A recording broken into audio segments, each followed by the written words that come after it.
Assalamualaikum warahmatullahi wabarakatuh. Berjumpa lagi bersama kami dalam acara Sains Populer Komunita Universitas Widyatama. Perkenalkan, saya Lutfi Firman Firdaus. Di sini saya akan memandu jalannya acara kita kali ini. Di sini kita kedatangan tamu spesial tentunya, yaitu salah satu tenan Universitas Widyatama, atau yang biasa kita sebut kalau di Universitas Widyatama itu Widyatama Business Incubator ya. Nah, di sini akan saya kenalkan, namanya yaitu Kang Bayu Gumelar Fadilah. Selamat pagi, Kang. Selamat pagi, Kang Lutfi. Baik. Kang Bayu, kita akan cerita-cerita sedikit nih tentang bisnisnya Kang Bayu. Boleh cerita dulu nggak? Bisnis apa sih yang Kang Bayu jalankan sekarang ini? Sampurasun semuanya. Pertama-tama, bisnis Bayu. Bayu itu bergerak di agrobisnis, Kang Lutfi. Oke. Di mana agrobisnis ini kita fokus di tanaman hidroponik. Mau tanaman hidroponiknya, instalasi hidroponik, terus tentang pelatihan-pelatihan yang terkait tentang hidroponik seperti hidroponik itu. Ya, oke, menarik sekali.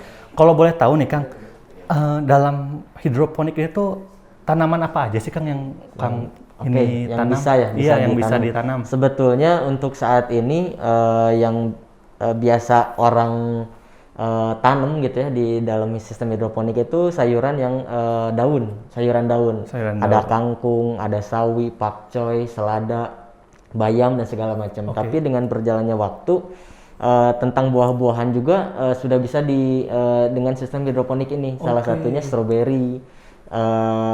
Ada lagi bahkan cabai termasuk buah-buahan gitu ya. Cabai pun sudah bisa jadikan dengan sistem hidroponik ini, Kang Lutfi. Oke, menarik sekali.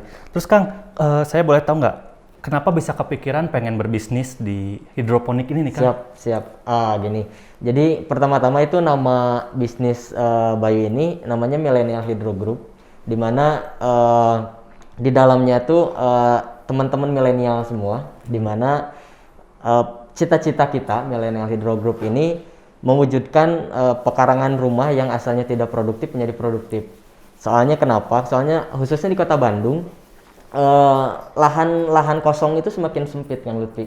Dimana lahan-lahan kosong jadi perumahan, terus lahan-lahan kosong menjadi apartemen segala macam gitu. Jadi lahan-lahan kosong khususnya di Kota Bandung ini semakin sempit. Oleh karena itu kita hadir untuk menyelesaikan masalah tersebut gitu. Polusi di mana-mana gitu kan. Dengan adanya hidroponik kita bisa bertani di depan rumah, di pekarangan rumah, yang pertama bisa lebih produktif, yang kedua meningkatkan pendapatan keluarga juga gitu. Jadi kita hadir untuk masalah-masalah seperti ini. Kenapa? Karena Kota Bandung, Indonesia umumnya nanti 2000 sekian gitu ya, bagi kurang tahu, bahkan ada yang namanya baby boomer gitu, di mana lahan-lahan kosong ini akan menjadi semakin sempit gitu, yang asalnya sempit menjadi sempit gitu. Oleh karena itu sekarang hidroponik menjadi salah satu acuan program pemerintah khususnya di Indonesia untuk membangun potensi-potensi atau yang lahan-lahan kosong ini beralih ke hidroponik semua gitu, Kang. Oke, luar biasa. Kalau boleh tahu juga nih, Kang, udah berapa lama sih, Kang, ngejalanin usaha ini? Kita alhamdulillah udah dari 2018, Kang. 2018 udah 3 tahun. 3 tahun ya, wah, luar biasa sekali. Terus dalam kondisi pandemi kayak gini nih, Kang, cara kita memasarkan produknya Kang tuh gimana tuh, Kang? Nah ini termasuk inovasi menurut saya ya, karena bahkan semua hidroponik sekarang sudah tahu hidroponik itu seperti apa. Lalu setelah panen bingung mau dikemanain gitu kan. Betul. Pasti goalsnya tuh pegiat hidroponik itu masuk ke supermarket gitu. Tapi kami Millennial Hydro Group membalikan pola pikir itu. Gimana kita hadir di masyarakat, hadir di tengah-tengah masyarakat. Oleh karena itu kami memasarkan produk. Sekarang ada di Arca Manik, Kang Lutfi, di Kota Bandung. Kita buka stand di sana. Alhamdulillah, masyarakat yang asalnya tidak tahu tentang sayuran hidroponik menjadi tahu gitu. Di sana ada kayak edukasi sedikit mungkin. Jadi nggak hanya kaum menengah ke atas saja yang tahu tentang hidroponik, tapi kita hadir di segala kalangan lah gitu, mau itu menengah, mau itu ke atas, mau itu di bawah gitu.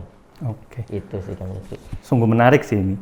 Oh iya, Kang, saya juga mau nanya lagi nih, Kang. kayak ada nggak sih kendala yang dihadapi dalam berbisnis gitu? Pasti aja kan setiap kita berbisnis ada aja kendalanya, entah itu dari keuangan, entah itu dari SDM-nya atau dan lain-lain. Kalau dari Akang sendiri nih, kendala yang dihadapi itu apa sih, Kang? Kendala yang dihadapi mungkin karena kami milenial semua gitu ya. Jadi kendalanya pasti dalam permodalan gitu kan. Permodalan.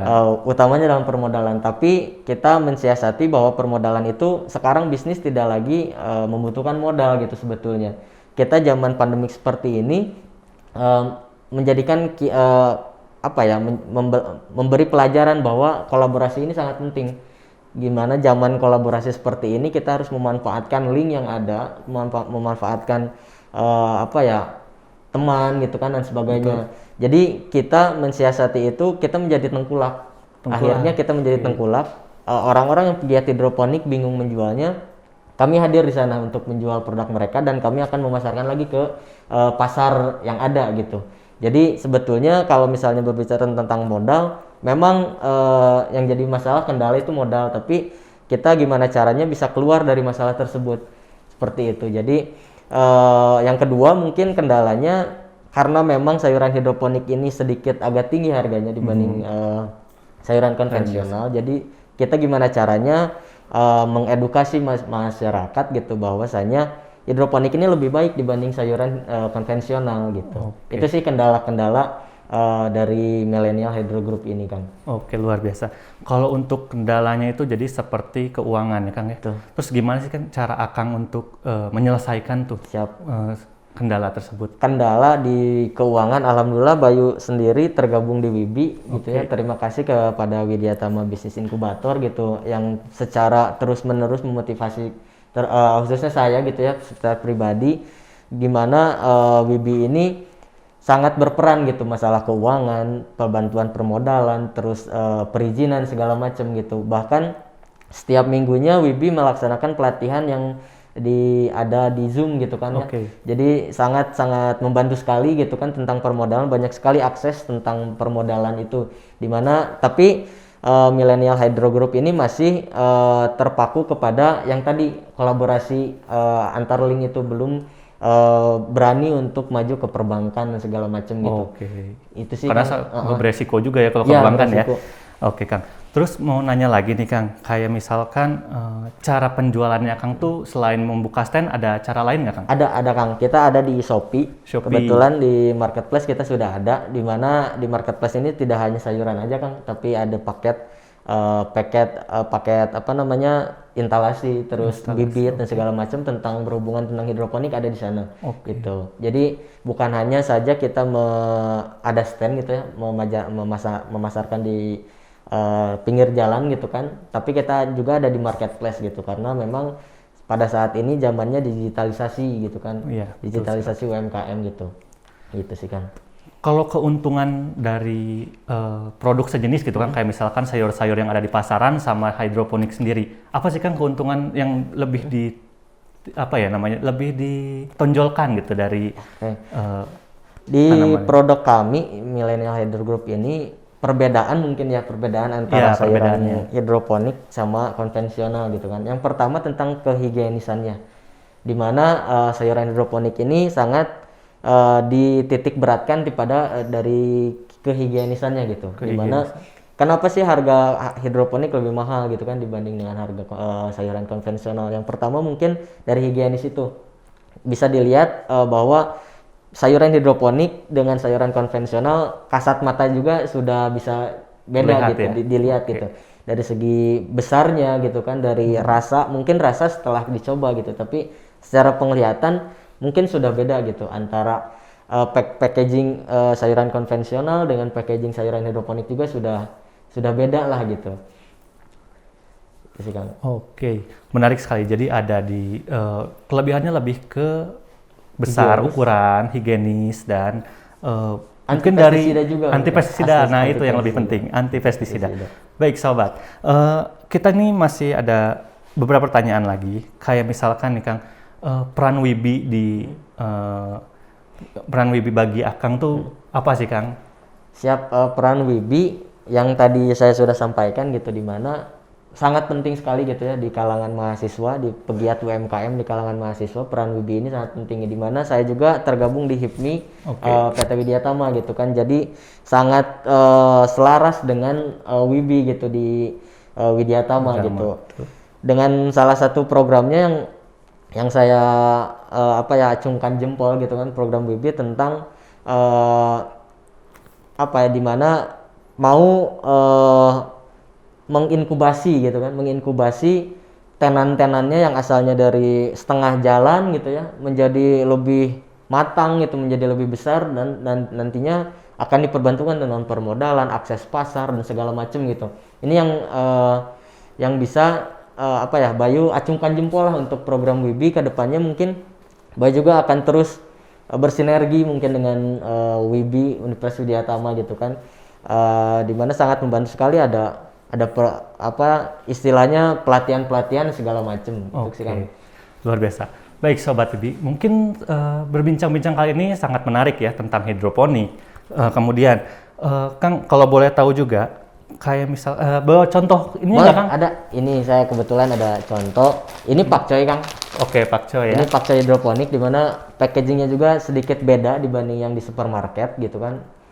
Ada pembeda di mana Millennial Hydro Group ini sangat milenial sekali gitu kan. Tidak hanya SDM-nya yang milenial, tetapi paket atau packaging dari produknya pun segmentasinya kepada milenial gitu, karena memang pasar sayuran ini titik beratnya kepada emak-emak gitu kan, atau the power of emak-emak. Tapi di mana kita bisa strategi kita untuk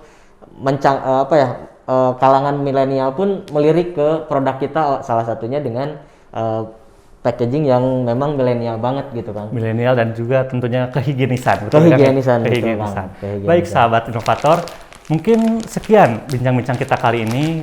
Saya harapkan juga kepada sobat-sobat inovator terus lagi menggali inovasi-inovasi terbarunya. Baik. Mungkin sekian aja ya Kang. Siap, kita berbincang kita kali ini. Terima kasih banget udah bisa menyempatkan waktunya untuk datang. Baik sobat, sampai bertemu di acara kita selanjutnya. Wassalamualaikum warahmatullahi wabarakatuh.